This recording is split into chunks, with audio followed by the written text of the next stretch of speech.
you say your last name, by the way? I just say Kyle because I don't know how to say it. You say Kyle, like that.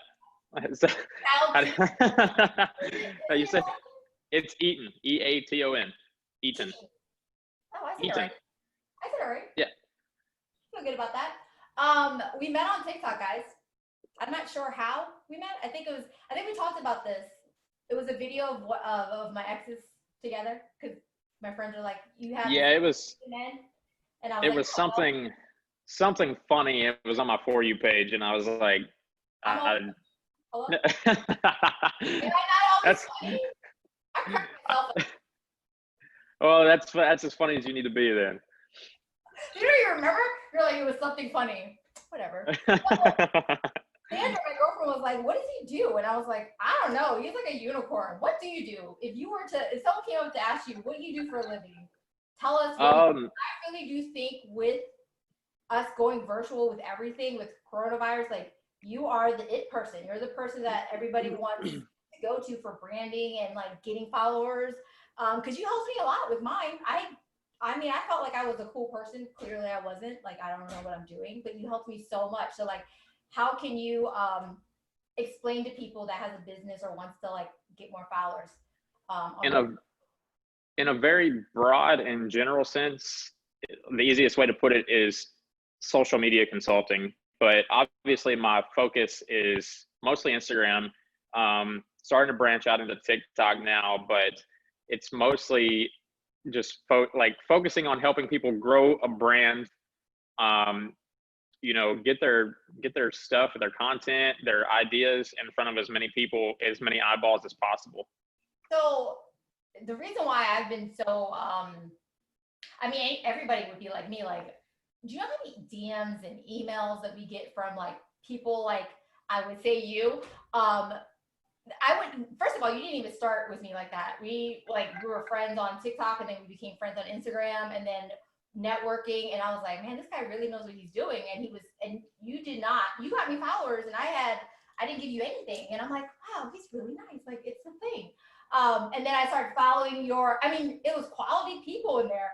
So I was like, oh my God, my followers are like increasing because of him. And he's not even asking for anything. I'm like, this is like not a thing. And we just kept on doing that. And I got more followers. I was like, now I feel bad. Like, what do I need? How do I support you? And then that's how we ended up partners. And so I told my girlfriend Sandra this, and she's the keynote speaker for Tony Robbins.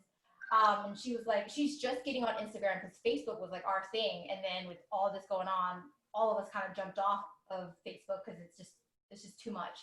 Too much, too stressful. And now we're jumping on Instagram and she's like, well, how does it work? And I'm like, I don't know. Well, he's coming on my show and I'll ask him how it works. Like, because you have this thing that's coming up for Snoop Dogg. Yeah, so one of the biggest methods that we use is celebrity giveaway campaigns. So that Snoop Dogg one is a good example. We've worked with people like Floyd Mayweather, guys like that. And it's really simple. Anybody listening, you've probably seen these on Instagram before. You've probably seen them, Lucy. So like the celebrity or the influencer will give away a bunch of cash or a bunch of iPhones, a MacBook, shoes, purses, whatever they want to give away. And then they'll instruct their followers to go follow our clients in order to enter to win. So then all of my clients will get the traffic and all the followers from those campaigns. So then they're like a mini loop, like a huge loop thing. Because you know how Instagram has these, I see these loops a lot and I'm like, I don't want to follow you. Like you're not my target audience. You're scaling it out then. That's basically what it is, because these loops are charging like $5, $10 for like 1,000 followers. Yeah.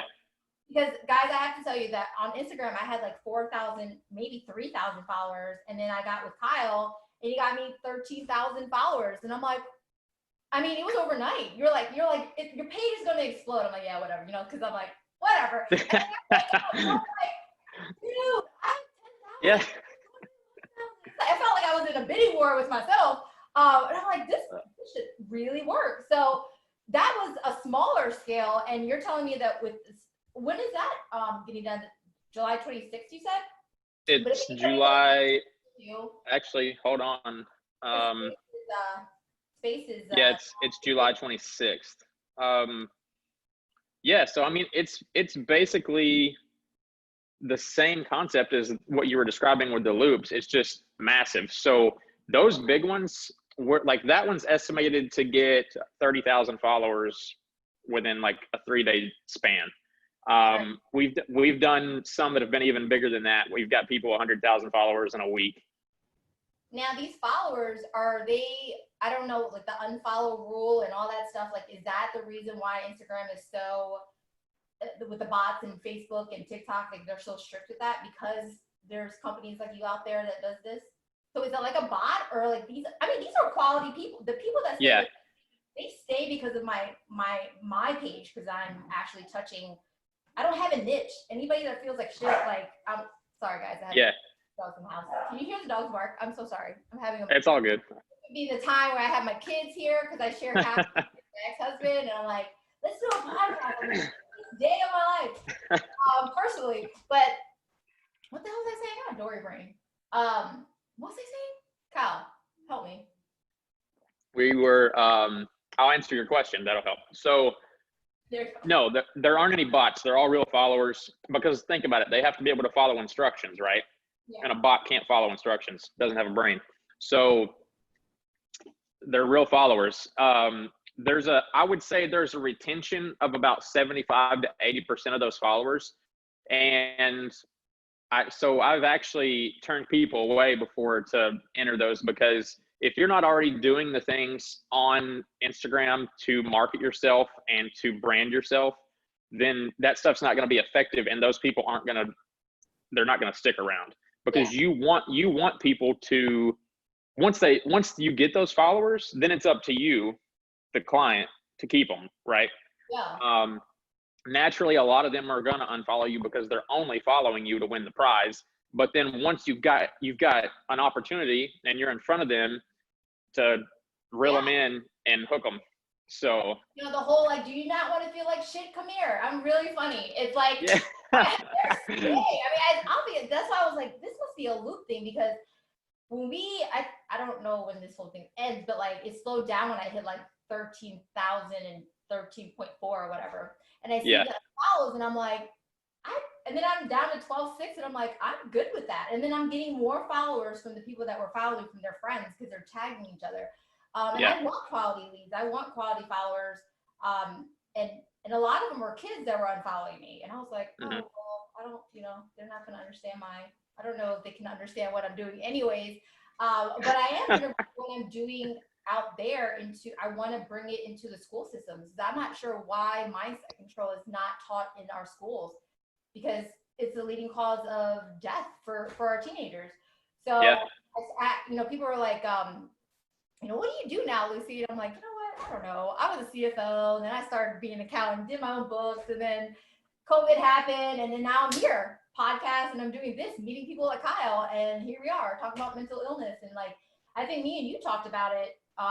We became close after we did. I mean, because we knew that there's not a lot of people like us, and we talked about that, where they're genuine people. Like, I meet a lot of salespeople, and I'm like, this guy really doesn't have any motives. Like, there's zero. We were talking about like when you were gonna go on a date. Like, we were talking about your ex-wife, and like a divorce, and I'm like, this is like a bro thing. I like this. Like, this is like my bro.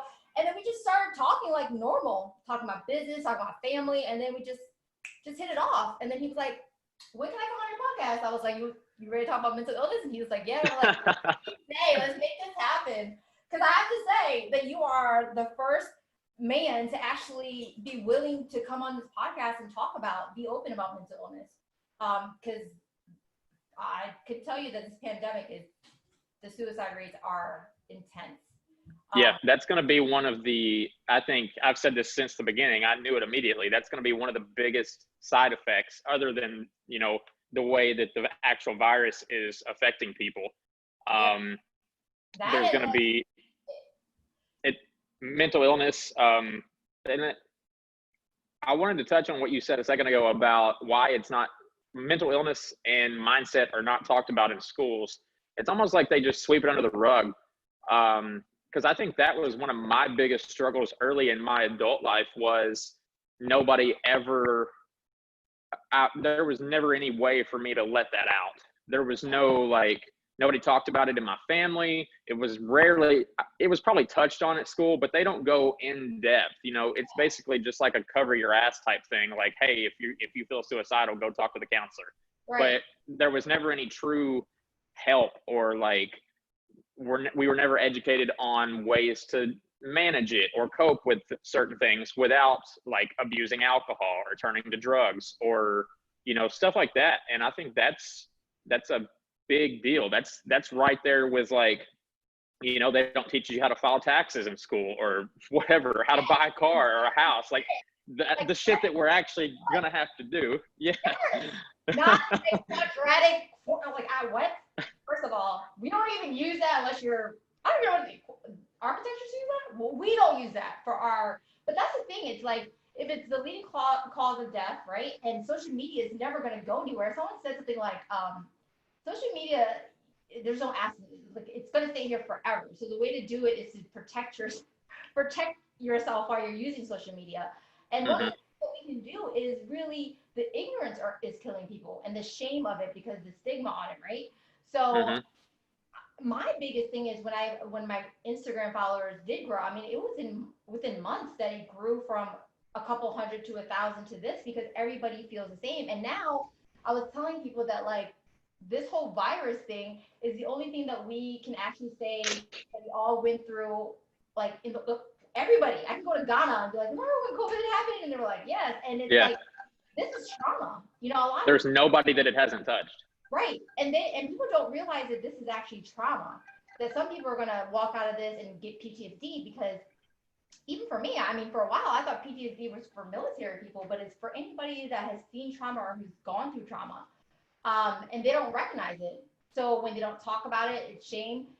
They end up committing suicide. And with the economy being the way it is, and this is our norm. People are like, our new norm. And I'm like, this is our norm. Like, it's not changing.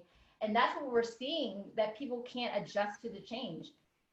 So how are you? I remember when, you know, when it all kind of started, and everybody was saying like 2 to 4 weeks, 6 weeks. And now we're like 6 months in, and it hasn't changed a bit. So you were asking me, like, how am I? Let me say, did you get diagnosed with mental illness? When did you find out you had, like, some issues? Like, so, I mean, growing up, I would always, I was very high energy, which I think is probably either ADD or ADHD. And I've always been like a creative type, computer kid, you know, stuff like that.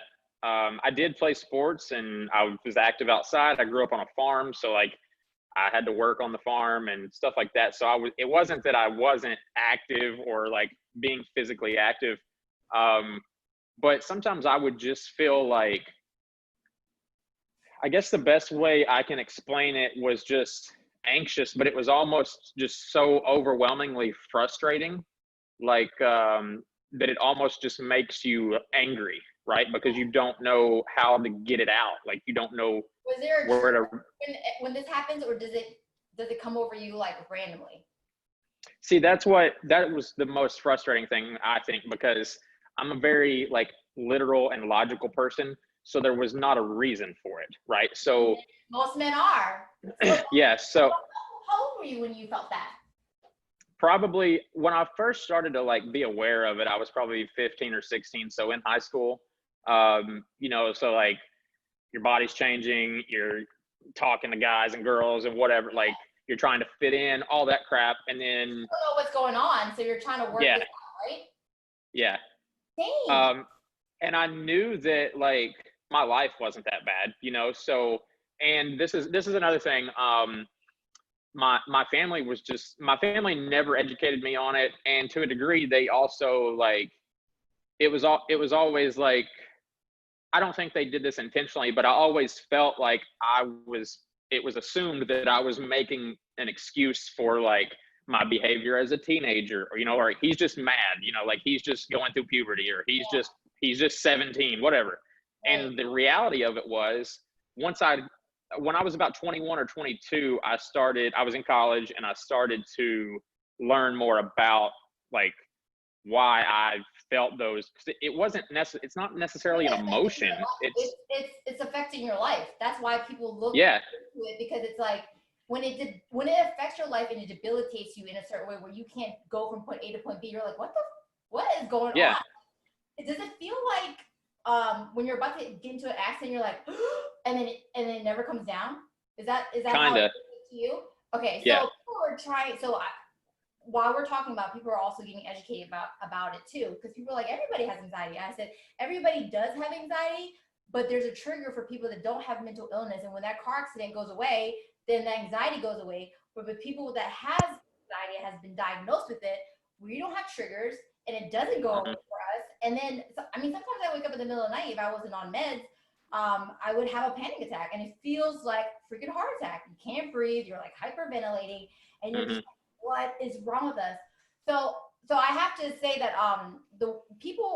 there's 3 ways you can get mental illness that's common like ours. It's hereditary from a parent to a child, and then it's trauma when the life events happen, and then there's brain injury and head injury, and then there's obviously other things that are for doctors. I'm not a therapist, I'm not a psychiatrist, but do you think that your parents have it, and do you think it came from them? Yeah, I think I definitely think that's one of the factors in my anxiety and depression too, because usually those go hand in hand. Right. So I definitely think in my case it's hereditary. But there are also some triggers, because I grew up somewhat poor. There were a few years that I would consider poverty. My parents always tried, like they weren't bad people, but it was just whatever. It's the hand we were dealt. So some of that stuff was like when you're growing up and you go a day or two without food, or you only get 1 meal a day and it's at school, that's traumatic for a kid. Yeah. And you don't necessarily know how to deal with that when you're 12, right? So no, we don't actually know that we're going through it until we get older and you see other people and you're like, yeah, oh shit, like maybe I'm yeah, not. Like I thought I was okay, but look at our clothes and look at their clothes. Like that's right. how I found out was in middle school. Which, by the way, I have to ask my therapist this and my psychiatrist. I'm a therapist, and you know my story, right? I got raped as a child, and then like I grew up and had all this trauma. But I was just thinking, because my parents have it too, so it's hereditary for me and life events. Damn, it's just coming from all sides. Right, all angles. That's why I was so extra funny. Like God was like, get her. Hey, that you've got to have a sense of humor to make it through life. Oh my God! Especially, I'm like, maybe I had a head injury when I married my husband. Maybe. I'm kidding. I'm totally kidding. He's supposed to come over and I'm doing his taxes for him. He was like, nice. He's never asked me for a favor since our divorce 6 years ago, and he's like, Lucy. He texted me. He's like, Lucy, can I have a favor? I was like, sure. What is it? What is it? Like, is he gonna have me bury a body? Because it's the first time he's ever asked me for a favor. And we've been best friends. We were married for 13 years, and I'm like, and he's like, the ... thing, and I'm like, God, why is it taking so long? He never types a paragraph ever, And he was like, can you do my taxes? And he wrote some other stuff. Why he needed help with the taxes. Oh, that's it? I'm like, yes. Come here. I thought I had to bury a body. So I get along very well with my ex-husband. He actually came on my podcast, episode 3, with both my kids talking about mental illness. And we actually were very candid about our divorce that we never talked about.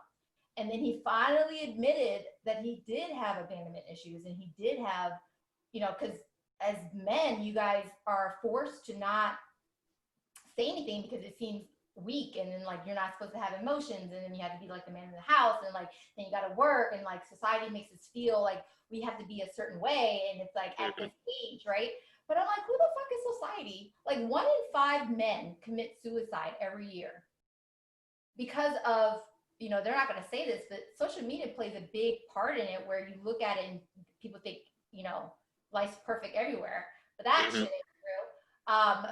Somebody else always has more or better, or it's not even that. It's that nobody is that fucking happy all the time. Like, you remember? Yeah, it's impossible. Yeah, last Easter, everybody was like wearing the Easter outfit, matching the parents and matching the kids, husband and wife. It's like pastel out. but they didn't go into the church because that's illegal. Like, where are you going? So there was like, I know. Y'all get dressed up to sit on the porch. Right. Your family, like, where are you going? Where are you going? 2 seconds of smiling, and then after the pandemic, I find out that some of them got divorced. I'm like, y'all don't even like each other. So my thing out there was, because I was saying this a lot before I had my podcast, before I had all this stuff, I was saying this shit on my Facebook, and I'm like, y'all know you don't like your husband. Why would you put a picture out there so fake? Because I was doing this whole helping people with mental illness for so long, and I'm like, don't look at people's social media. That shit is fake. Like, I'd be interested to see what the divorce rates are like at the end of this year. Like how far up they went, because I'm willing to bet. People did not. First of all, not only did they make us stay home together and can't leave our house like we're in prison, but then the kids have to stay home and we gotta teach the kids. First of all, when I do homework with my son, it probably lasts 10 seconds before I like lose all my shit. And I'm like, you want me to teach him a whole, you know when summer started? When it did homeschool, I was like, we tried to do PE for 10 seconds and I was like, he's already crying and I'm already crying. I'm like, school's out. A lot of people probably learned they don't like their kids too, didn't they? They learned a lot of things. Okay, when I live in a 6-bedroom home on the water, I think it's pretty big, on the acre, and it's too freaking small. Like you can't, it's too much. You can't hide from them. You can't hide from them. And I lock myself in.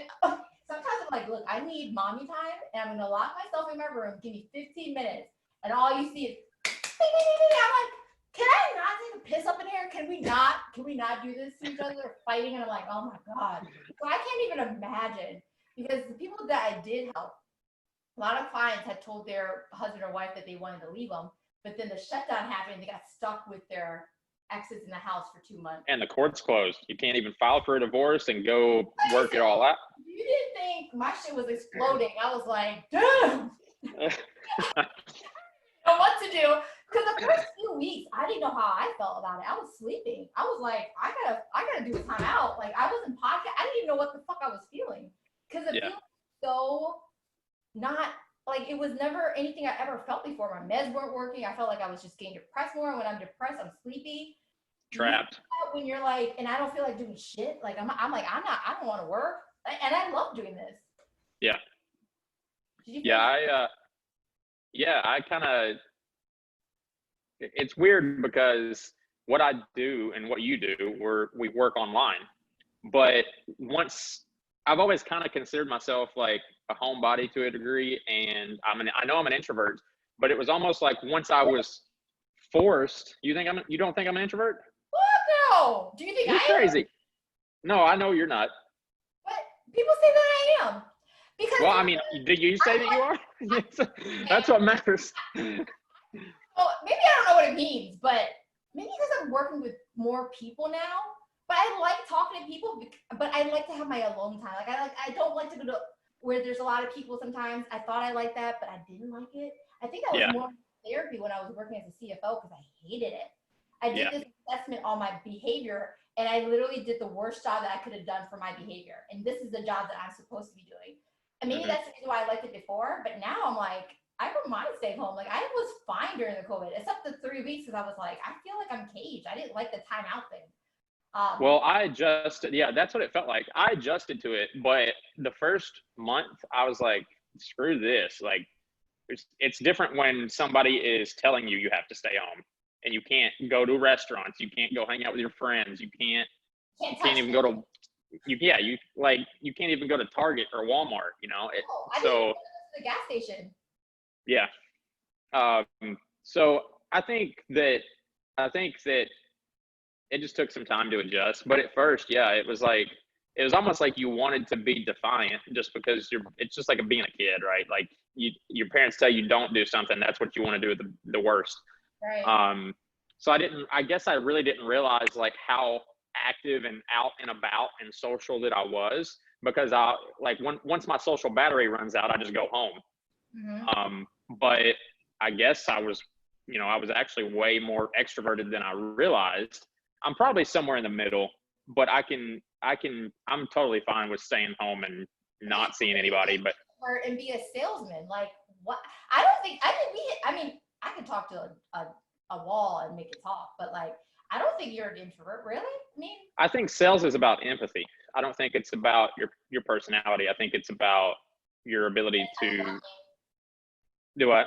I said that's how you got me, because I dodge salespeople. I'm telling you, I could sniff them from a mile away, and I'm like, nope, whatever the fuck you're selling, I'm not buying. I don't, because people buy people they like. They do not. I will buy a dead body from you. Like, there's only a few people on this earth, because when I see a salesman and they're so like, I just, even though they don't look like this, I just feel like they have a slick back hair and they like Jersey accent, and like all they see is outside of my face, and I'm like, they're selling me something that I don't need. And that's a quick dollar. And I said that, I think we talked about this. It's a quick dollar, right? But I don't want a quick dollar, because all my clients are word of mouth, or like they're continuous clients.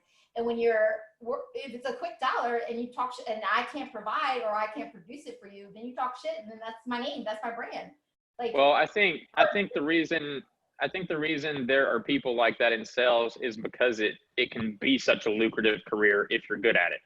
So what I found is there's two types of people. There's either in sales, there's two types of people. There's either empathetic people who genuinely want to help someone with a service or a product.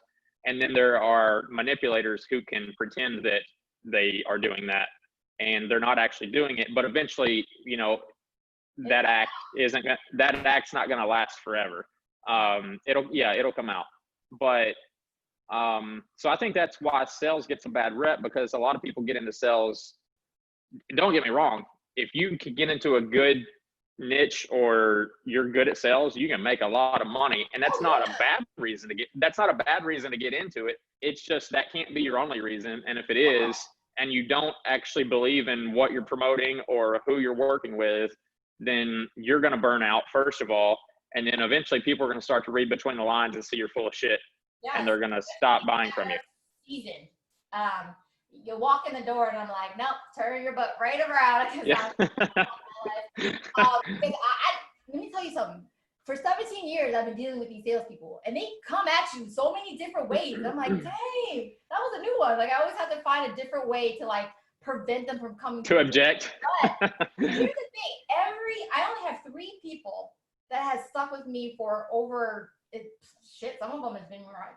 One of them's been around for 17 years, and they literally talk to you of what, like, as a person, like, I'm no longer, and we became friends, and I'm like, and you didn't know what I wanted, I didn't know what you wanted, and it kind of just clicked. And that's how it was like, oh, you might need this, or like, if I knew what you were doing, I would go and buy it from you, because I just know that person doesn't have any motives. Like, they're not going to try to upsell me. Like, it's literally, and then I told you, I become friends with them. I know their wives, I know their kids, I knew them before they were married, and now they're like a family person. And now I use all of them for my business, every single one of them. And I told you, you're one of them, and you are actually a new part of a business that people nowadays that are older like us doesn't know that they need, because we have so many people out there with posters and all this, like, do you want followers, and like ghost followers, and everything just seems so like it's not real. So you don't know what's real and what's not, what's quality, what's not, because this is such a different world that we live in. But because of COVID, a lot of things are going virtual, and a lot of companies out there doesn't have anything but a website. But nobody goes to websites anymore. Most people are on Instagram, on social media. So if you guys are out there and you guys have a company and you need to grow your social media platform, Kyle is the person to go to. How did you even start out with it? Like, how do people find me anyways, by the way? Accidentally. So how do people find me? Yeah. Like, is this where I get a plug? Well, I want to give his link on this podcast and also on my website, because this video will be uploaded. We'll put it there, but how do people contact you if they need to contact you? Easiest way is Instagram. So my username is Kyle Eaton, all one word. It's KYLEEATON. Yes, if they're listening to this podcast and you're following me, I will post, actually, I'll do another post that you came on. I'm uploading this episode tonight, and then I'll also put his Instagram handle on that post. So follow me, and you'll see Kyle. He's awesome, guys, for real. Like, the people that we're networking with inside your thing, I've actually become friends with some of them. The cool ones, there's some, there's always some. There's always some. It takes all kinds of kinds, right? Well, I mean, to tell you the truth, all of them are amazing. They're real. I was like, this must be fake. I really thought you were fake at first. I really didn't. You thought I was fake? Yes, on TikTok, not fake as if you're a fake person, but I thought you were a catfish, right? Because you were on TikTok, and you only had like 3 videos, and I'm like, and like not videos, it was actually a modeling picture, and I was like, you just became friends with me? I'm like, this shit ain't real. Because there were so many people using, I've been on the dating apps. I know what to do. And I'm like, oh, this is a model from Spain. You are not who you say you are. Spain. I mean, honestly, I thought you were. And then I thought you were real when we started that networking thing. I swear to God, I thought you were a catfish. I was like, this guy ain't real. He's like this model dude, and like, you got Halloween profile. What's this all about? And it's been like 2 months. Has it been? What's today? July? Yeah. I think it's been way longer than that. Yeah, I don't. That was like. It's COVID. I don't remember. Everything runs together. I don't know my dates. 2 months, 6 months, 3 years. With everything. Who knows? So, do you agree with me with what we're doing? Because people always do Monday through Friday, and people are like, "What day is it?" I'm like, I don't know. Like every day. I really never know. Me I either. never know.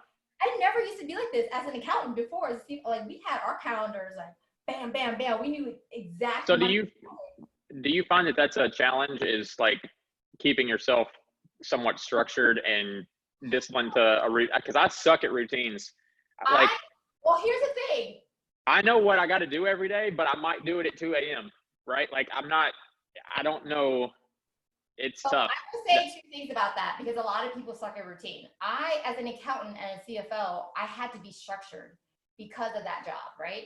But the other thing is with my mental illness, I learned mindset control. And within mindset control, you have to have a routine because I have severe depression, severe PTSD, severe anxiety. So with my medicine applied with supportive group, psychiatrists and therapists, I have to have a routine in the morning.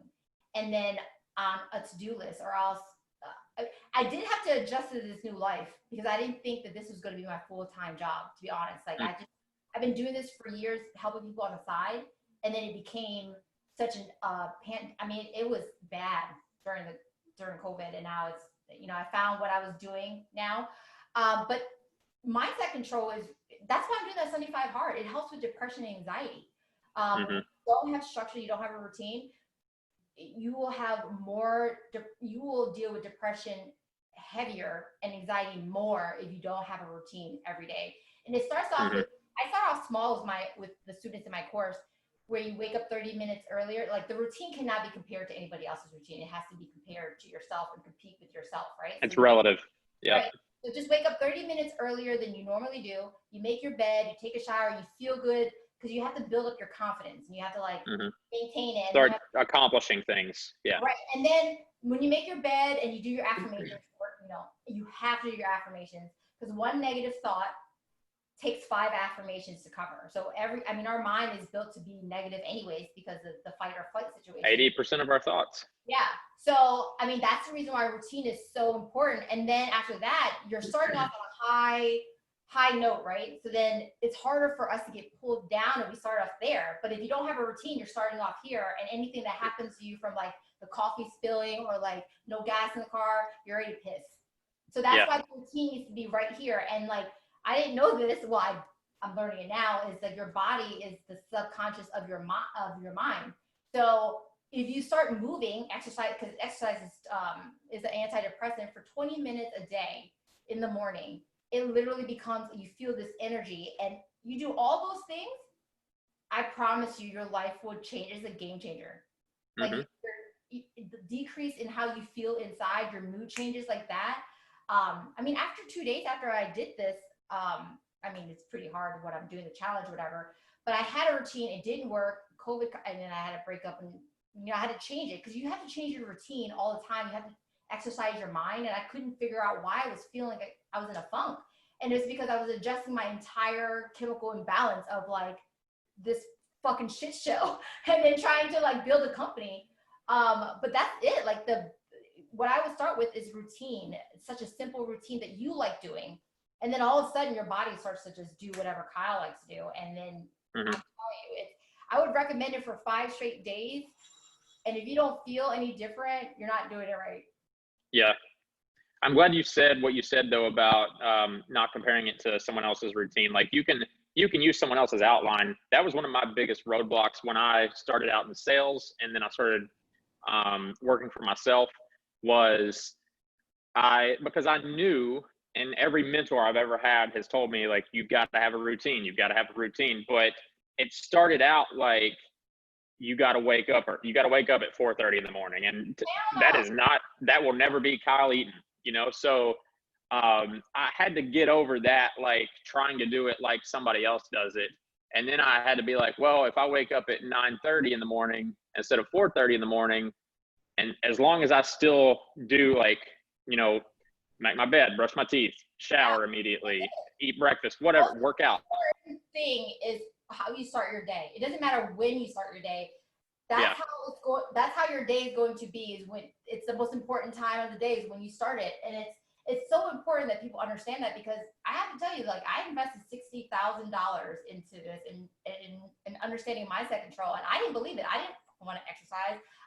The reason why I started is because I felt like I wanted to die. I was like, this shit sucks. I wake up every day and I'm like, during the pandemic, I mean, I had a breakup right before the pandemic, like a really serious breakup. And then the pandemic happened. Everything was whatever it was. I really had to figure it out. But I have to say, a routine really changed my life. It honestly saved it too. So if I would not, because I would see people wake up at 4:30 to go to the gym, I'm like, I'm not fucking doing that. Fuck that. So the thing that really helped me was waking up early and having me time, like before my kids got up. By the time they got up, I had all this shit done. It was productivity that I felt good, because you have to, like, our ego as humans, we need to feed that. You start the day off by winning, and then you win the rest of the day. Yes. And I didn't, people said that for years to me, but I'm stubborn. I'm like, whatever I'm doing right now works. So, but it wasn't working, like, so I tell people, whatever you're doing right now, if it doesn't work, you might want to change it up, because I don't push people to do anything they don't want to do. I'm like, I feel great. Like, if you don't want to feel great, that's fine. And that's the reason why I also have a lot of followers, because I show all the parts of me. I show when I cry, I show when I'm having a bad day. Why I started the 75-part challenge is because I didn't want to die. I woke up and I was like, I felt empty as fuck. Like, I felt. Those are the people, when you say, like, and you really do that. Like, I think that was something that I respected about you pretty soon, was like, you don't just put all your highlight reel stuff, like, you're putting all the shit out there too. And the people that, especially working in social media, the people that I respect the most are the people that are just honest, because nobody can relate to anyone, or you kind of get burnt out and sick of people who are always perfect, right? Like, because they're not, and they're being something that they're not. So that's why I wanted you on here, because he's a good looking guy. Y'all need to see him on Instagram and whatever page you got. Lord. But that works for us, because I'm beautiful. I know that. Affirmations help you. I didn't start feeling like that till this year. My whole affirmations and mindset control. But it's so, not like in a cocky way, but it's so important for people to see, like, oh, you feel that way and you look like that. I'm like, fuck yeah, I feel that way. Like, I feel like every day that we start off, you ever seen that movie 50 First Dates? Our minds start off literally like that. Like, you can have a great night, you can have a great week, you can have the night before had a great date, and you wake up and you're like, I feel like I want to die. So you have to do the affirmations, you have to do the routine, and that is what we're doing. Like, I'm not doing it because all these other people are doing it. First of all, I go against the grain, like, fuck, like, I am the black sheep of the family. Like, I am not a normal person. So, and I'm very stubborn. Like, you're not gonna tell me what to do. I'll fucking do the opposite.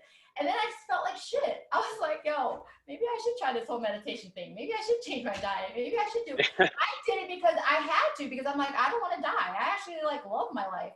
But when you're feeling like that, when you're feeling depressed, you can't see shit. Like, you can't see the in front of you. Like, I was getting moody with my kids, and I'm like, what's wrong? It blinds you.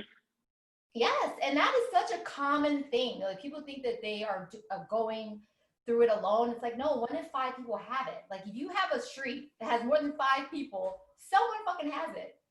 Yeah. And in this house, all of us have it. Like, because we all got diagnosed. So that's why I wanted to go out there, because I don't see anybody, because I literally tried to find a podcast that was like, how can someone needs to help me. I need a podcast that talks about this. Like, but nobody's, they're boring, or like, I can't relate to them, and they don't show everything, and it's like a fake voice. And I'm like, fuck, I need to do this myself. So I'm like, fuck it, here we go. And like 12 episodes later, here I am. And it's been like the best ride ever. I've met the best people. Like, if I didn't open up TikTok, I would have never met you. Like, a lot of my people that I interview are off of TikTok or off of online, but this is what it is now. We're meeting people. I mean, I feel like we're friends. Like, even if we met in person, I feel like we would still be normal. Don't you think? Yeah, I agree. So what do you think about like men coming out and say, because I actually have a lot of men that says they didn't know about mental illness until they saw my page, because they didn't know the feeling of it. They're like, because one episode I described PTSD, I described anxiety, I described depression. So name the mental illness that you have and tell us the feelings that you get, so that the people that listen to this, if you're a dude, it's the same thing. I don't want my voice to be out there and saying it. I want a man's voice to be out there and describing how he feels. So you guys understand that what you're feeling is not abnormal. It's very common. Yeah. So what I was saying earlier was, until I was probably 21 or 22, I didn't start realizing like the importance of a routine, because when you go from high school to college, you go from mom and dad making you wake up and go to school every single day, or you're in trouble, to, okay, now I'm an adult and there's nobody here to force me to go to class, and I can drink and I can eat like shit. So that's like, that's where I didn't get pregnant. That's where, good job. Don't get pregnant out there, guys. Don't watch what you do. So all the parents are like, what the fuck? But when you start to realize it, when I started to learn more about it and realize that it wasn't like, because what you said is 100% true. As men, we're told you got to be tough. You can't talk about crying. You can't be weak. You've got to be the man of the house. You got to support your family. All these things that I don't think are talked about enough on behalf of men, or they're not taken seriously when we do come out and say it. It's just like, oh, shut up. Like, everybody's got problems. And it's like, well, duh, but these are mine, right? So I think that another thing that happens is, especially, and I'll talk about my brother in a little bit too. That's how I know that it's hereditary, because he was actually diagnosed with bipolar disorder.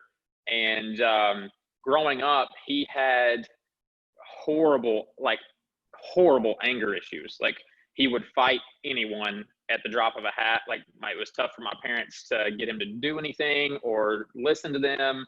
Can I ask you how old you are now? Yeah, I'm 30. He's 2 years younger than me, so he's 28. But when he was diagnosed with it, he started undergoing treatment, got on medication, and he's much better now, managing it. Like, he doesn't have a temper. Like, I mean, you could say something, you could just be joking with him, and not even in a mean way, but just like whatever, and he would just get mad. But I said all that to say, how old was he when he did that? Probably the first I remember of him acting that way, like 8, 10. Like, he just, like, if he didn't want to go to school, he would fight my parents. It's important for me to ask this about bipolar, because people throw out that word, like, are you bipolar? Are you bipolar? And some people really are bipolar, and they don't recognize the symptoms, because the common ones are depression and anxiety. But really, bipolar's in there, schizophrenia, like, is in there. Yeah. But bipolar is like, you can have it as an adult. Like, people don't really understand it. When you said that he's 28, so back then in school, did he have problems in school, and that's why they made him go to that? Like, what happened where they're like, he's a super active kid, so he didn't want to sit still in class, and he could never focus on work. So sometimes in some classes he wouldn't do well. And then once he became like a teenager, so probably middle school or high school, then he just didn't want to go to school. Like, he wasn't interested in it. he's an outdoorsman. So like 8, 10 years old, all the way to high school. So he, with no meds, he was suffering from bipolar, you think? Or yeah, because he was diagnosed probably when he was 19 or 20. Yeah. He was going through and school was pretty freaking hard. Not just like yeah. Well, he ended up dropping out of high school. He went back later and got his GED, but he dropped out of high school. See, they don't have help. So people are saying like mental health is just as important as it is body health, right? The body health is like COVID, and mental health. I would say it's more important than body health because it controls your body. Why are kids not able to say, I just had a panic attack, can I go home? Like when we have fevers and when you have coughs, they send our kids home. Yeah. But that's how bad the stigma is. It's well, like, see, everyone thought he was just a bad kid, and he had no idea what was wrong with him, right? So he was trying to figure it out, and the best way he could do to like get rid of his aggression was to be mean. Yeah, fight. So, but I said all that to say, I think what happens a lot for men is people are like, oh, he's just got an anger problem, or he's just got a bad temper, or he's just an asshole. And the reality of it is like, no, that stuff causes us to be aggressive. And then testosterone doesn't really help that a lot, right? Like it might even make it worse because we're I wouldn't say aggressive, but I would say we're aggressive by nature. Men are. Yeah. And if you don't know how to keep that, manage it and keep it within a reasonable bounds, you know, like be aggressive when you need to protect someone, or, you know, just be stern in life. Like don't let people walk all over you, but that's different than not knowing how to manage a mental illness. And I think a lot of times. Did he get in trouble? Because normally people get help when they get in trouble and then they find out there's something wrong with them. So that is the whole thing where it's so important to start this at a young age where they can understand what they're feeling, because everybody now our age, and still now, the only way they freaking get diagnosed is when they get in trouble. But yeah, he when he was 19, he got arrested for fighting, and then he had to go to court-ordered therapy, and that's when he was diagnosed with bipolar disorder. And he still has charges on him, right? Well, they're probably off by now. It's been almost 10 years, but yeah, it's like, how do you get work when you have this on your record when you're literally just got diagnosed with? Like if someone diagnosed somebody, oh, I was like that with kids, like they're more. This is what I'm talking about. Like, do you know that they have actually during the 1970s when Reagan was in office, they actually decided to close down all these mental institutions and mental health places, and now that's why in LA there's a whole bunch of homeless people sleeping on the sidewalk. Those are people they're mentally ill and they don't have a place to go. And that's the reason why we're having issues right now, is because there's nobody out there helping us. So a lot of them are in jail or in prison. That's how they're like protecting these people from society and from themselves. And I'm like, that is not how you deal with mental illness. This is not something you want to fucking feel, right? So of course, if I'm doing this full time, this is my passion. I love doing this. I would do this for free. And I research on a whole bunch of stuff. And it's like, you know, you think about our vets now, right? Because I don't know if you ever been in the military, but when our men are feeling like this at home, imagine when they send them out there into, you know, Iraq, and then they come home and they don't give them the tools. Like the VA, you can't even get an appointment with them. And I think the biggest thing, it's horrible. And those are the people that, no matter what side of politics you're on or whether or not you agree with a war, those people are still suffering once they come home, and they should be taken care of. I think the biggest, right? Say that again. You think the men? I wonder if they're allowed to even suffer because you're supposed to be a man. You just went to war. Oh yeah, I think the biggest problem is we need to stop telling men to just suck it up. Yeah. Right? Like that's bullshit. Like that's complete bullshit. Stop breathing. Stop. Yeah. Stop being anything. Like stop seeing. Stop being how you are. Yeah. And a lot of us don't even understand it, so we don't know how to stop. Right? Yeah. Like. No, I didn't know I had mental illness until I was almost 30. Yeah. So that's me being a woman. Like I can't even. That is the reason why I'm doing what I'm doing, because I can't.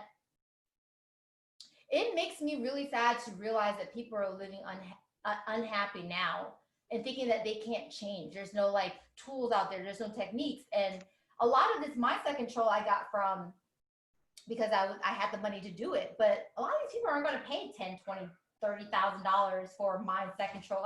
And when I went to like my therapist, or they don't have that type of money because they don't talk about that in therapy. Mindset control is never anything that came up. It was like, oh, I'll see you next week.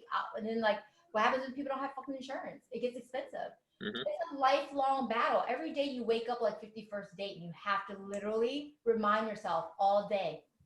And people don't realize that because of the ignorance and the stigma. And that's why people are dying. Yeah. It's sad. It is sad. It is sad. And I don't see any celebrities out there really talking about it enough where I'm like, I was looking for help. Do you see anything there? Like nobody talks about it. Right? Like I'm sure they know about mindset. It's like, why aren't people just dropping knowledge? I think we go through stretches of like mental health awareness in the media or like on Twitter or Instagram or whatever. But then it all dies out and goes away. But then when people, I feel like the biggest problem is male or female, when people finally reach out or they want someone to talk to or whatever, there are so many people that will just push them back into the corner that they're trying to get out of and tell them to just missing them. That's the fucking problem. They don't validate us. They make us feel like we're tiny. And that is what I say about toxic, right? Because people don't recognize toxic because it's so close to us. Anytime you feel anything going by anywhere, it could be a piece of paper or a place or a person, then that is toxic. That's your boundary. That's your triggers. And people don't recognize that. I mean, a lot of it came from my family. Not that they don't love me. It's just tough love in the Asian culture is so, I mean, they think I'm really tough, that I can handle everything, but we're like the most emotional people. Like we are and we're empath, right? So it's even worse when you're like, when you have mental illness, you're literally thinking about the worst case scenario and you can't stop. Then you're sad. Then you got like all these people telling you you're fat, you're ugly, you're never going to make it anywhere. Nobody's going to want to marry you because you have 2 kids. Like, and when it's constant like that, right? And that's supposed to be me that's supposed to help me like better myself. But what it did was just tear me down. And one day I had like 4,000 friends on Facebook and I literally deleted like 3,898. I wrote a breakup letter. It was at the beginning of COVID. I was like, why am I having an anxiety attack fucking going on Facebook? And I deleted my parents. I've done that too, but I didn't tell anyone I was doing it. I did. I was this is causing me. I had the breakup letter on Facebook right now. I'm probably gonna screenshot that and put it on my Instagram. But like y'all causing me anxiety. It's COVID and I don't want to die. So, I mean, it was a longer, like, but most of my friends and all of my family members, because I just felt I felt judged all the time. Like I couldn't be myself and everything was so fake. And I'm like, fuck this shit. Like it used to be my blog. And then they were like, why are you telling so much? You're showing out your dirty laundry. And they didn't realize I was helping people and I was saving lives. But in their eyes, they thought that I was showing off. And I didn't like that. Because do I want to tell about my rape? Like, that's kind of fucking embarrassing. Like, do I want to say that I was addicted to gambling and I almost got put in prison? No, it's really not a thing that I want to fucking say. But right? But in their eyes, that's not something that a female Asian should do. You can't get tattoos. You can't have gray hair. You can't be loud. You can't talk over men. And you can't talk about anything like this. This is insane. You can't have a podcast. That's weird. You left your 6-figure job, but like, why? And I'm like, why not? Like everything that I'm doing goes against like all rules for the Asian people, all rules. But do you know what 60% of Asians commit suicide? Really? Swear to God. That's an insane number. Because we don't have the word crazy, or we don't have the word a mental illness. We only have the word crazy. So there's no such thing for Asian people to have mental illness. So now you can't be crazy and then you can't air out your dirty laundry, meaning you can't voice your opinion. So now you have to be so conservative in an Americanized world. So you gotta shoulder everything yourself. I have to be quiet. Still now in my family, we serve the men first before the ladies get to eat, at parties and stuff like that. So it's still this old school mentality, conservative.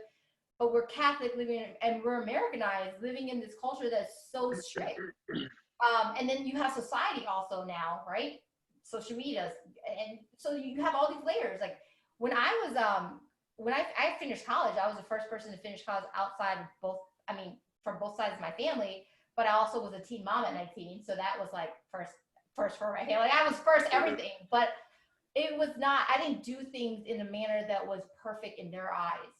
So I started off very young, wanting to go to like homecoming, and they were like, no, you're not doing that. And I'm like, but why? Because I have 25 first cousins, and I was the oldest out of the youngest one. So I like broke the mold for the younger ones to now live a life that's normal. But like before that, I was like, oh, they get to have a boyfriend, they get to go to homecoming. I got beat for that first. So we went through a lot of that, but it's still going on today, like real hard.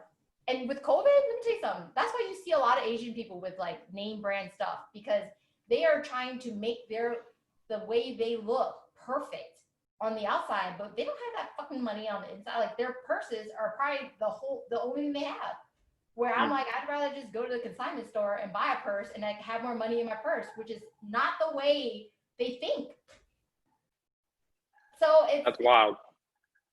It's the truth. I know I get a lot of, you're saying things that I want to say, and I'm like, and this is how I've always been. Like, this is like, and I'm gonna keep doing it. Because I feel free. I feel like I can be myself. I'm like, damn, this shit feels good. I'm going to it's liberating. It is to be myself. I'm exactly me, because I couldn't be me on Facebook because I was too loud. I was too outspoken. You know, and they tried to protect me by saying if you're like that, no one's gonna like you. That's the thing. People think that's what people did to me. That's what a lot of my family did to me when I started my own business. You know, like, yeah, it was like they think they're trying to help you with advice, and you know that it's well intentioned, but like if I say, hey, stop, I'm not gonna do that, then just shut the hell up, leave me alone. You know, like, I'll still love you. We can still be family. We can still be friends, but I'm not going to take your advice, period. But then how does that come off? Because if I said that to my family, they're like, oh, so you know it all. So you gotta, don't tell her anything, guys. She knows it all. And that's the kind of attitude I get, where I'm like, all right, I listened to what you said, and now I'm going to do what I'm going to do. Like, I get it. Well, I can't remember who said this. But it's a quote that I remember a lot. I remember the quote, but I don't remember who said it. But it's something along the lines of like, if you say, you got to be careful who you say what to, because if you say it to the wrong people, they'll think you're bragging, you know? So like, you and I could talk about, like, when COVID hit, I had a record month in April. It's the best month I've ever had in my business. I can't say that to some of my family and friends, because they're like, oh, you're gonna tell me how much money you made. And I'm like, no, I'm just like, I had a good month, you know? Like, so yeah. But it's the same. I would be happy for you. Yeah. And that's the difference. But it's the same concept. Yeah, it's a huge difference. Yes. So then you were saying, like, your friends or family are not the people that are going to support you. It's actually strangers who are your biggest supporters. Yeah, we've been friends for 2 months. And yeah, I'm telling you, it's really a meme out there. It is a meme out there, and I'm like, that is so fucking true. And I'm at all blaming how I was raised, because that's how my family was raised, right? That's what they learned. So you can say a lot of things like words. I can tell my kids, clean up your clothes, or, you know, do your bed. But if I don't do it and they see what I'm doing, that's what they're doing. So they pick up on these things. And not to say, there was another thing that said, just because you got raised that way doesn't mean that it was the right way to be raised. So you have to now reprogram your mind to make it work for you, because you know, talking about Robin Williams and Anthony Bourdain, they had all the money in the world. They had all the therapy. But it's all in your mindset. If you don't control your mind, you can forget it. Happiness is a choice every day. It is a choice that we make. But it's hard work to be here. Like, I wake up every day and I start off like 51st dates, and I make sure when I end the day that it's not like 51st dates. I come out winning. There's some days that I'm struggling. The way you were born isn't your fault, but if you stay that way, it is. Yes. Right? Yes, people want change, but they don't want to change themselves. I'm like, well, that's not gonna work. If you were like, well, how do you become successful? And I was like, yo, I've been broke many a times. Here's the thing, and and I think this is the reason why law of attraction worked and manifests for me. Like I kept on reading this meme that says, do what you love so it doesn't feel like work, you know, so that when you wake up on Monday, you don't feel like, because I used to hate Sundays. And now I'm like, I don't even care what day I wake up. I don't care. Yeah, you get the Sunday scaries. Like, I get excited because every day, whatever I'm doing, I'm either, because I'm helping people. My wise isn't money, right? My wise is to save lives, to reduce the suicidal rates. My wise is to help people from themselves, to have them be educated for one thing so that they can start researching it on their own. Like, I don't want any money. What I want is for people to not be ignorant about it anymore, or the people that don't have it to not dismiss it. That's the only thing that I want people to take away from this. If you do not have mental illness, please do not say you understand and do not dismiss our feelings, because we do not want to feel this way. Like, it's not something that I want to feel. I don't want to feel like, you know, worst case scenario, I can't fucking do anything. Like, I'm literally like, I didn't take Xanax the entire time I was under COVID, like, lockdown. And I felt so because I learned home remedies and I did it myself. And I was like, cold showers, I'm fucking doing it. So all the things that I've done is to help people, but it's so crazy. The people that love you are like, you're showing off. I'm like, really? I just don't want to die. Like, yeah. So it's like, how do you even tell them that? You know what I mean? I do. I don't. That's why people are like, I like you, Lizzie, because you're saying the shit that I feel, and I'm like, because I feel it. Yeah. I feel it. You can't lie about how the way you feel, like, at all. Like, people are like, you know, there's some people that I don't know, they think that I'm faking it. I'm like, first of all, if I was faking it, I can literally tell this story to any person at any time and say the same story, because it literally is a feeling we have inside. It's just, how do we show it? We cannot be in my body. Like, with colds, you can take a fever. You can see someone's snot, like, for real. But with anxiety, like, hold on. You can't see a mental illness. You might see sweat, maybe. Like, you know what I mean? Like, that's why people dismiss our feelings. And then when we go to somebody, they think that we're like making it up. And then now when me and you know, we do shit. We're like, we wanted shit done yesterday. We're business owners. We don't want people to feel bad for us. So then we don't say anything at all. So then what happens? Gets at you, and that's why they have, like, what's the stick that broke the camel's back? That is from taking so much shit. I mean, what's the stick that broke fucking Robin Williams' back, or Anthony Bourdain's back, or Kate Spade's back? All of them at the same time, right? It's not just one thing, because, like, on the news, and this sucks. Yeah, shit builds up. Like, he killed his mom and killed himself because she didn't let him go to a prom. I'm like, you don't even know if his dad died, that he was getting bullied, he got raped. Like, you don't know that he's been dealing with XYZ for so long. And that's what so the media isn't helping the situation at all, because they're making it, that's what sells. So now you have this fucking clusterfuck of a fuck.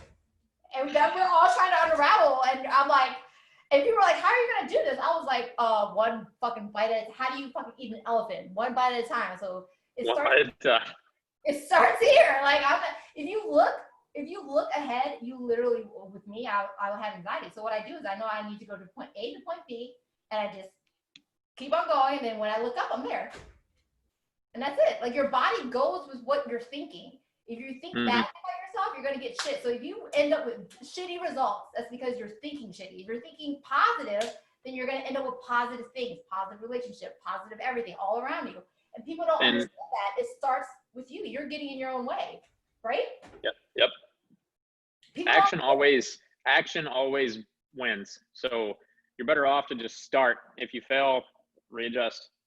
Yes, that's why because you're probably going to fail anyway, even if you're, you know, a little pansy about it and you don't go out and do anything, you're probably still going to fail. If you don't know, how do you know when you win? Like, exactly. How do you know when you win? If you don't hurt, how do you know pain and what feels good, happy and sad? Like, but when you fail, though, that's when we learn the most, right? Like, that to never do that again. Now, if you fail and you keep on fucking doing that, then you're just stupid. Just stop doing it. But if you fail and you learn from it, that's growth. I mean, honestly, the best life lessons I've ever learned was when I fucked up so bad, where I'm like, I don't want to do that anymore. I don't want to feel that anymore. So I never want to repeat this. No, and people are also embarrassed, right? They're like, well, no one else is. How does it, if you love yourself and know what you're doing is the right thing, then nothing bothers you. That's why I know this is my path, because I'm like, I don't give a fuck what anybody thinks. Like, I know who I am, and I'm trying to help people. And every time where I don't, because of course negative thinking happens, right? I'm like, is this my path? Am I worthy enough? God always shows me that this is my path. It's always a sign. But people don't get that. I mean, how do you explain that to people? Because I know you feel that way too. Unless you have friends that are all. How do I say that again? You cut out. I said, unless you have a lot of people around you that are business owners that understand what you're going through. So that has helped a lot because I've been in sales for about 10 years and I've owned my own business for a little over 4 years. So I have been able to make a lot of friends who either do something similar to me or they're a business owner, so they get it. So I can go to people to talk that I know are going to understand where I'm coming from. You know, like awesome. You can't go. Do what? I said that's awesome. Not just about business, but personal too. Personal too, because they're going to understand the struggles that are specific to an entrepreneur. You know, like I can't go talk to a banker and they're going to be like, okay, right. So that has helped a lot is once I started to put myself around mentors and friends who are either doing something very similar or they're at where I want to be. That helps a lot because if you can do that, if you can find a way to build your network in that direction, then you're not going to feel alone when you do have a bad day or a bad 3 days or a bad week, and you're still trying to keep your business afloat or whatever it is. I have to say with that, I'm going to add on to that. So what he's saying basically is look around the people that you hang out with. If they're not pulling you up, they're pulling you down. They are toxic to you and you need to get rid of them. And you don't even have to break up with them and then they have to know. Like, just stop connecting with people that does not raise you up, because we already put ourselves down. We don't actually need help. And if they make you feel any type of way of feeling stupid about yourself or chasing your dreams, those are not the people that you want around you anyways. You know, it doesn't matter that you've been friends with them for 30 years. It doesn't matter that they are your family members, because they are so blinded by the years of how many years. This is a new season of my life. Like, this is a new path that I'm walking on, and I changed everything. I had to change everything to get where I need to be now. And people don't understand, like, what we have to, like, give up. People want to be successful. This is a fucking lonely ass road. Let me tell you something. So it can be. It can be. Until you get successful, then everybody fucking knows you. And it started to come back around. And it's like, you know my name now? Yeah. I went to high school with that guy. Yeah. Hey, that's my cousins from the neighbor's house, brother's sister. Right. What for you? So yes, I feel it. I mean, I was doing this for years and didn't even realize I was doing it. But you know, God already has a plan for us of what we were doing. I just found my gift a little later in life. But this is a gift to have, though, just to see people change right before your eyes. You're like, oh my God, that person was about to commit suicide, and now they're like living happy lives. And that is my biggest why. It's like, I thought it was money. I wanted to get out of poverty. But if you're chasing money, that's chasing defeat. Like, you're not going to win. Yeah. You got to chase something. Yeah, that can't be your only goal. No, it can't. And that's what people misunderstand. Because when I get questions, they're like, how do you get rich? Like, your work, like you're broke, and you gotta fucking crawl, and people gotta like hit you while you're down.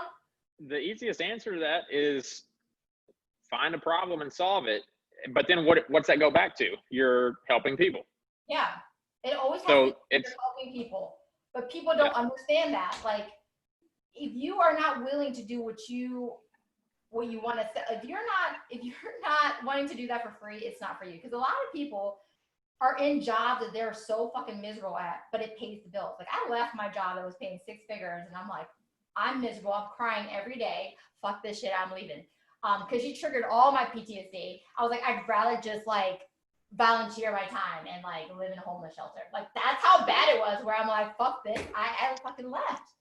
And that's how bad it's gotta be. But people live in their own misery. That's how. It's funny that you say that because that's how I was too when I worked 9 to 5. And I still tell people all the time, like, I will live under a bridge before I go back to that. I promise. And that's not hyperbole. I will do it. No. Like, I just can't, I can't let myself. Body. Yeah. You can move to California and still have your body and your brain is not going to fucking change. Right. Yeah. You know, the way I think of it is this: we can't we're pouring into all these people's cups, but who's pouring into ours, right? So we're pouring out of an empty cup. What the fuck? Like, it's just like oil in a car. Like, if you don't put oil in your car regularly, take care of yourself mentally. What happens to a car when you drive it for 5 years and don't put oil in it? The engine locks up. What happens to your fucking body? And the things that we do is leave our job, our toxic job, leave our friends who's toxic, that is us maintaining our body, putting oil into our car, making sure we have gas in our car. Like, these are just the bare minimum things that we have to do to survive, from escaping survival from ourselves internally. And that's where people don't understand that this is a life and death situation, because of the pressure that we have from society and the pressure we give ourselves, right? And then like work, like for us female, I mean, I'm a single mom with 2 kids, and I have to work, I have to cook, I have to do my hair, I have to look this way. And you know, I look this way for me. Like, when I was when COVID happened, I took a shower, I did all my routine, and my kids were like, "Where are you going?" I was like, "I have a date with myself. Like, I'm here for myself. I'm here for myself." And I can't say 5 years ago I was doing that.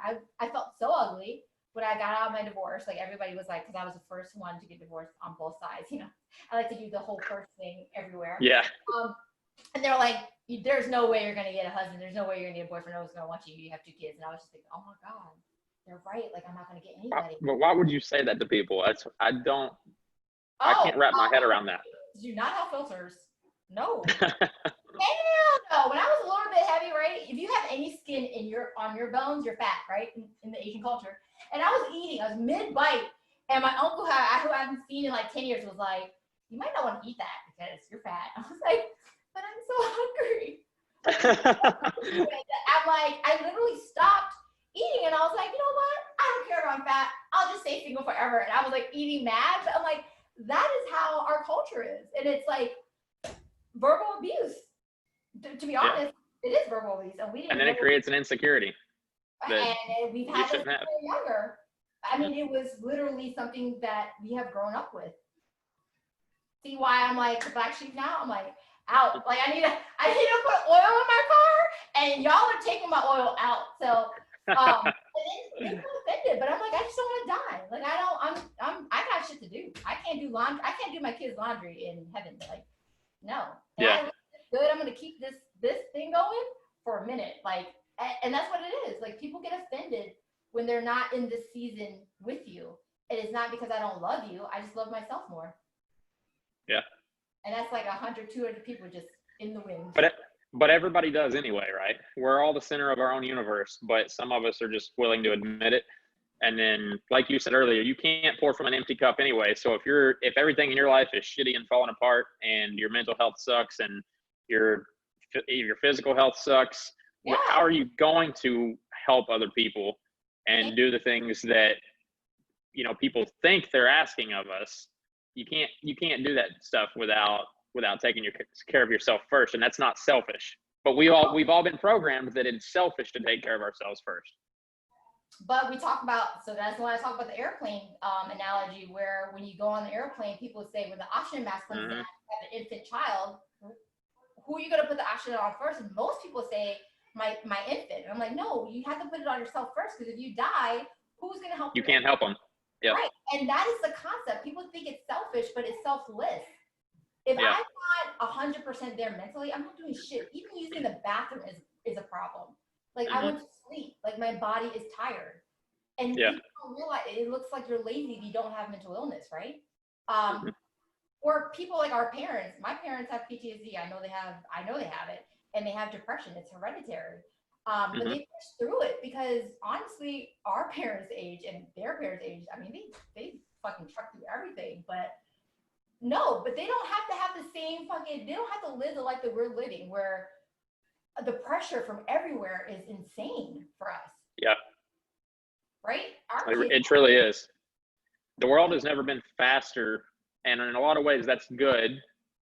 but in a lot of ways that brings new challenges too, because like you and I would have never met each other if it weren't for the internet and if our world wasn't the way that it is. But also there are a lot of people that I've come in contact that I could do without, you know?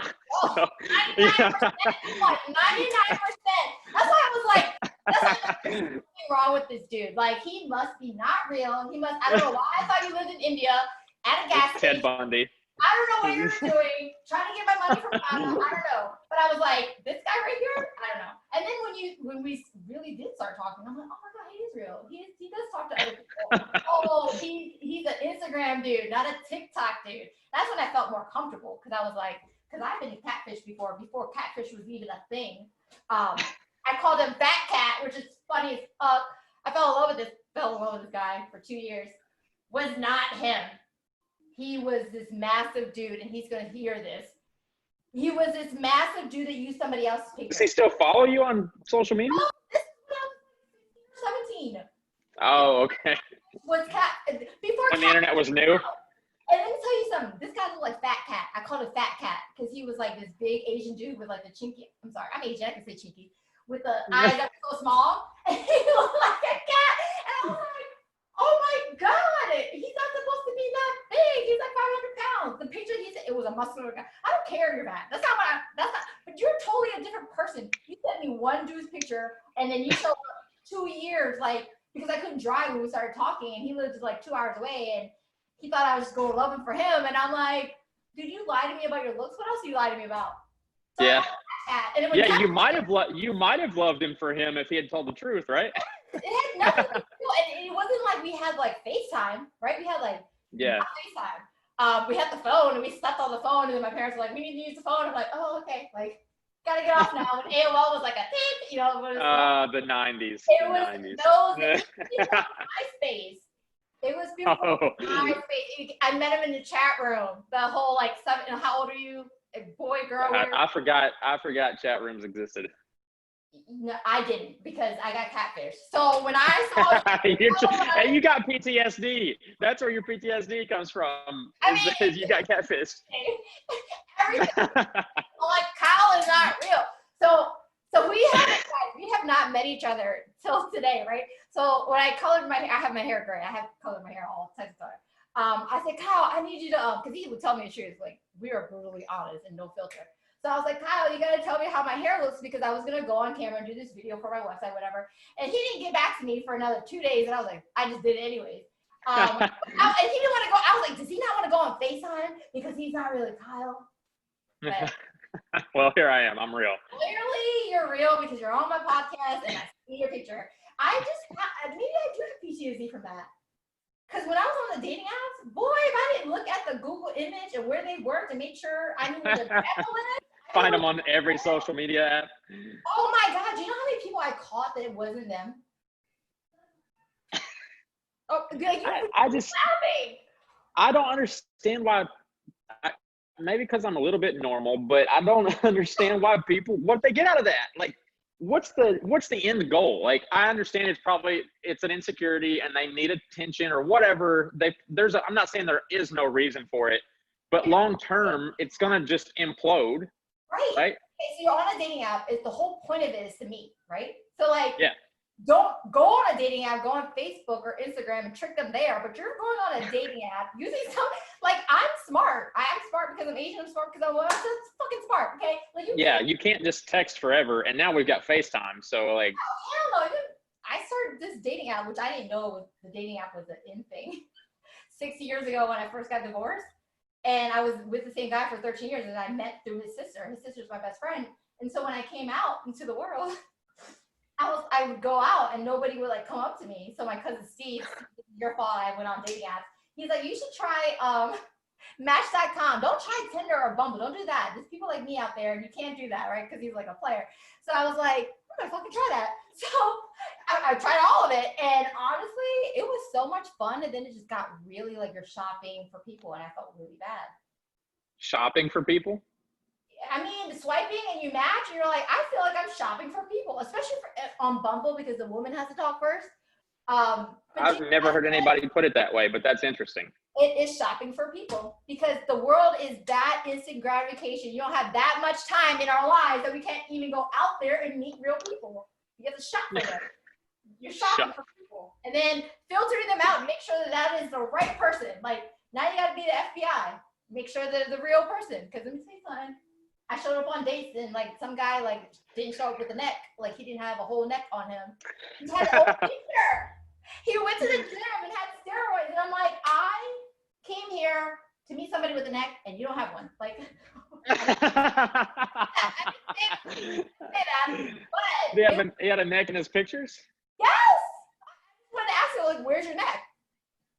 You know those guys that like go to the gym and they go too hard and then the neck just go missing? I know what you mean.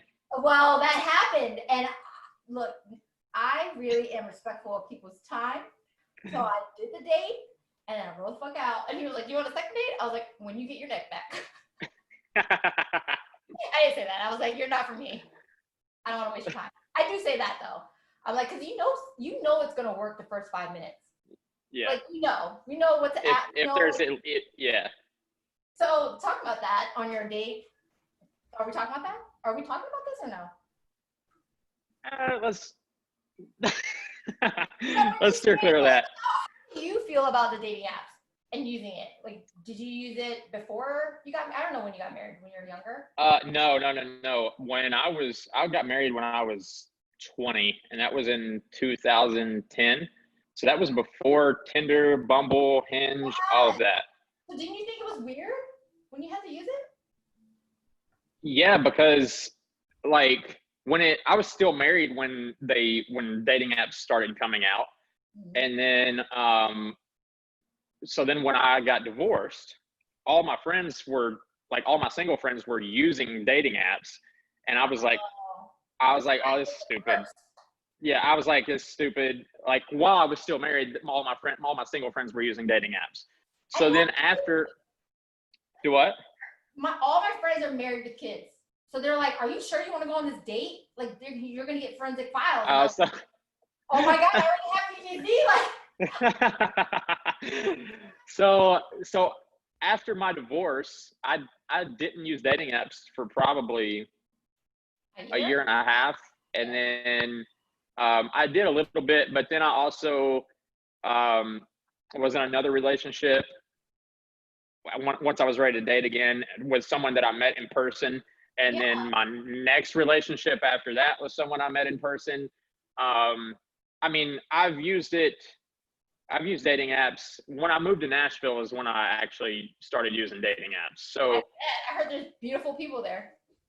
We're all hot. All of us. Moved to Nashville. There's beautiful people here. Oh, let me just move. Yes. No. Actually, no. Nashville's full. Stop coming here. There's too much traffic. Oh, you are in Nashville. I'm in Nashville. I keep on thinking you're in Kentucky for some reason. I'm from Kentucky. I got something right. I grew up in Kentucky, but Nashville is literally 45 minutes from Kentucky. Oh. But it's in Tennessee. There's no reason for me to go. I don't have family. But now I have a reason. I'm going to go visit Kyle. But my life, I love it here. I just love it because we have like Virginia, D.C., Maryland, the water. We got all seasons, melting When you get married next time, you can just have your bachelorette party here. That's what everybody else does. It's like it's the Vegas of the South. I want to be like everybody else is what I'm saying. So go to Vegas then. And I talking about that because we were talking about how like every time I felt like I made it through my exes, like they come back and like do this. Well, that happened. They're good at that. Yeah, but like that happened with the dude that I actually wanted him to do that with. And that was after my breakup with whatever his face was. I forgot his name. He's gonna hear this. He was just in passing, I guess. But the real guy came around and I'm like, oh shit, this is why God took him out of my life. He always does something. He always has a plan. So that's what's going on right now about that. Cause I wanted to tell you that, but you're too busy, moving and shit, not being a nomad anymore, which congratulations. Thank God. Yeah. So, 6 months in hotels and Airbnbs. I do not recommend it if you're not doing it by choice. COVID I just It realized was horrible. Yeah, so it's not like I was traveling and like going to the beach or hiking or doing fun stuff. I was literally just bouncing around from Airbnb to Airbnb, hotel to hotel since January. That's why I thought you And were fake, because you were taking pictures in hotels, and I'm like, that's not him, because he has a nice, really, and then like your scenery in the back. I'm like, where the hell is this guy? He's traveling mildly. Why is he talking to me? That's okay. So now, see, guys, this is the reason why I know he's real, because things made sense after a while, because the pictures did not make sense. I was like, that is professionally taken. Like, do you not get that a lot? I do, because I'm in social media, so I post a lot of content. So, I've been doing that for 4 years, and I've mastered how to take pictures of myself that look good. But I've also got a ton of friends who are in photography, or they're actors or models. So they also, like, if we're hanging out, I'll just have them take pictures of me. It's Can easy. I just say, we have to wrap this up in 3 minutes. So when I went on to this network thing that he has me in this group, right? I don't know the people in there. So like they, one of them was like commenting on my post or whatever. And one of my followers was like, oh my God, he responded to your post or comment. And it was one of the guys in the network thing. And I was like, oh yeah, I didn't know who the fuck he was. And apparently he's like in General Hospital or something like that. And I was like, I don't watch that. But people get. Oh, you're talking about Robert? I don't know who I'm talking about. Yeah. I have no idea. But I'm like, oh, cool. Like, you know what I mean? Like, so I have like this measly like 4,000 followers, 3,000 followers, and I'm in this group with like all these people that are just somebody. And I'm over here like, hey guys. So Kyle put me in there. And that is how I knew he was real. He gave me quality, and I'm in a group with quality people. Because if you thought that I was going to believe you from the beginning, that stranger danger in my head, I was like, this guy is not real. So anyways, I want to wrap this up. Thank you for coming on my show. So again, if anybody wants to contact you, I will put his link on a post that I'm doing on Instagram and on Facebook, but do you have no emails, just strictly direct message you on Instagram? Yeah, you can find any way to contact me is on my Instagram. So Instagram username is Kyle, Eaton. My email is on there. Don't think I've got a phone number on there. Let's not do that. I don't like that, no. So, but anybody can contact me via email from my Instagram page. Super easy. He's really responsive. Like, he's so responsible. I was like, dude looks like a model and he's responsible and he's not stupid. Because I really thought, I was like, something is wrong with this dude. Like, he has to. Well, I'm not saying there's nothing wrong with me, but there's obviously there's something wrong with us. We have to have this brilliant mind to do what we do. I'm not even joking. The people out there that think that mental illness is an illness that we can't be somebody, those are the people that are making changes in the world. Those are the people that are running this world.